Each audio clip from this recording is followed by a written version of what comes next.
So I'm turning a bowl, something I haven't done for a long time. And the shape of my bowls is still probably the same shape that I threw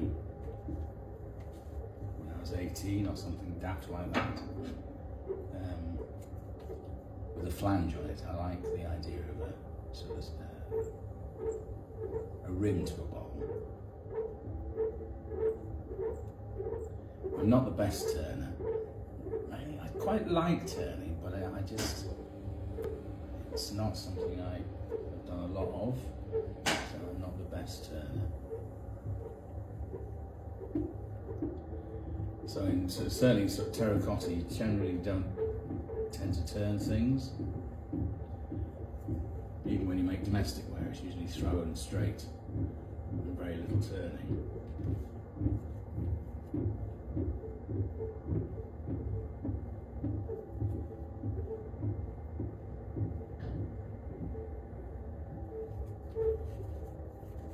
So I still find it hard to get the proportions of the foot ring to the actual bowl right.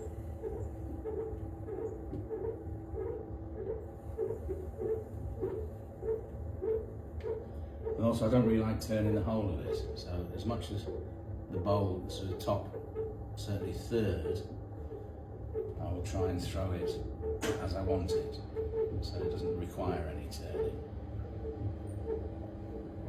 I mean, you could go wafer thin if you wanted, but I don't see the point in pots being so thin that you don't really use them. So I like a bowl that, you know, it can be handled, can be used. You throw your stuff in it. Bowls are usually, you know, most people buy a bowl and go, oh, I'm going to fill it with fruit. In actual fact, it just ends up with an odd change out of your pocket and your keys when you come in the door. So they need to be fairly robust. So I've always liked it, when I have turned, is leave the actual mark for turning. So in the top of the pot, there's a bit of a corkscrew.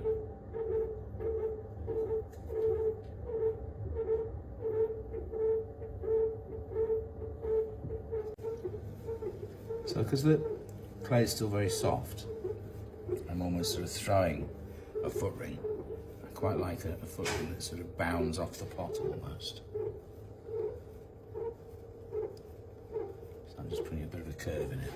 So you can see so you're not hiding the fact that it's been turned. That's part of it. I quite like seeing that on the underside of bowls.